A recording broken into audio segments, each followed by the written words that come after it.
کہیں نہ کہیں آپ یہاں ہیں، شاید آپ کو خود بھی معلوم نہ ہو کہ کیوں، اور نہ ہی کسی اور کو۔ آپ اس عجیب مگر خوبصورت نمی سے بھرے اس پتھر پر موجود ہیں جو خلا میں اپنی مخصوص جگہ پر معلق ہے۔ یہ زمین جو آپ کو زندگی دیتی ہے، آپ کو وہ سب کچھ فراہم کرتی ہے جو آپ کو اس کی سطح پر جینے کے لیے درکار ہے۔ لیکن کیا ہم نے کبھی سوچا کہ ہماری یہ موجودگی آخر کیا معنی رکھتی ہے؟ کیا ہماری زندگی کا کوئی مقصد ہے یا ہم بس یوں ہی ایک وسیع اور بے قرار کائنات میں تیر رہے ہیں؟ اگر ہم ذرا فاصلے سے دیکھیں تو ہم نہایت چھوٹے نظر آتے ہیں، اور جتنا زیادہ فاصلے پر جائیں اتنا ہی ہماری موجودگی غیر محسوس ہو جاتی ہے۔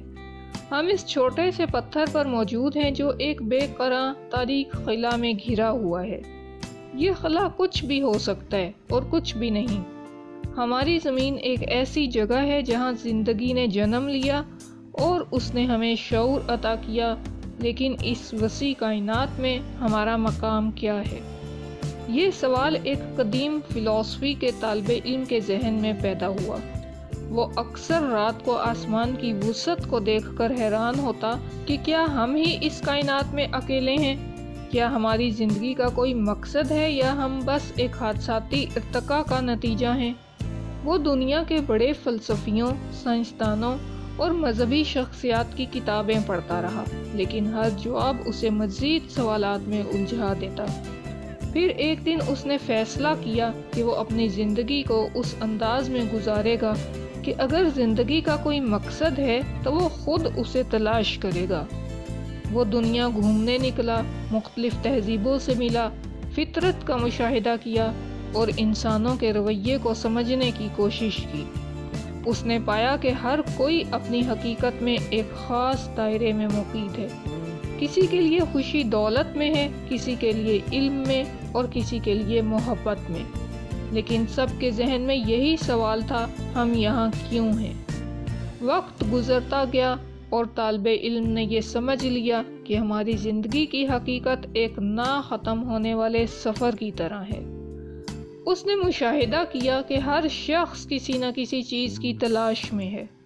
کوئی سکون چاہتا ہے، کوئی کامیابی، کوئی محبت اور کوئی شہرت، لیکن وقت کے ساتھ سب کچھ ماند پڑ جاتا ہے۔ جب ہم مرتے ہیں تو ہمارے ساتھ ہماری خواہشات، خواب اور کامیابیاں سب مٹی میں دفن ہو جاتی ہیں۔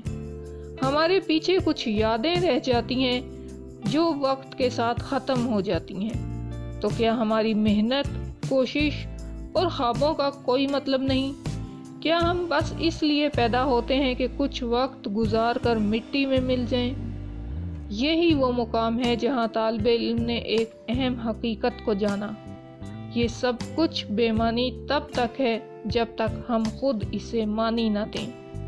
ہماری زندگی کا مقصد کوئی آسمان سے اترنے والا حکم نہیں، بلکہ ایک ایسی چیز ہے جسے ہم خود تخلیق کرتے ہیں۔ ہماری خوشی، ہمارے خواب اور ہمارے تعلقات ہی وہ چیزیں ہیں جو زندگی کو خوبصورت بناتی ہیں۔ ہم اپنی زندگی کو بامعنی بنا سکتے ہیں اگر ہم شعوری طور پر اسے جینے کی کوشش کریں۔ ہم اس دنیا میں آئے، کچھ سیکھا، کچھ پایا، کچھ کھویا اور پھر ایک دن چلے جائیں گے۔ یہ سب کچھ ایک فلم کی مانند ہے جہاں ہر کردار کا ایک مختصر سا وقت ہوتا ہے۔ لیکن اگر ہم اپنی دنیا کو حقیقت میں جینا شروع کریں، اپنے ارد گرد کی خوبصورتی کو دیکھیں، دوسروں کے لیے محبت اور مہربانی کے جذبات رکھیں، تو ہم اپنی مختصر موجودگی کو ایک غیر معمولی تجربہ بنا سکتے ہیں۔ تو جو بھی آپ اس وقت کرنے کا ارادہ رکھتے ہیں، چاہے وہ ایک نیا کام ہو، ایک نیا خواب ہو یا کسی مشکل سے نکلنے کی جدوجہد، بس یہ یاد رکھیں کہ یہ سب وقتی ہے۔ آپ اپنی پوری کوشش کریں، ہنسیں، محبت کریں، سیکھیں اور آگے بڑھیں۔ یہی اصل زندگی ہے۔ اگر آپ نے اس ویڈیو سے کچھ حاصل کیا تو اسے دوسروں کے ساتھ شیئر کریں تاکہ وہ بھی زندگی کو ایک نئے انداز سے دیکھ سکیں۔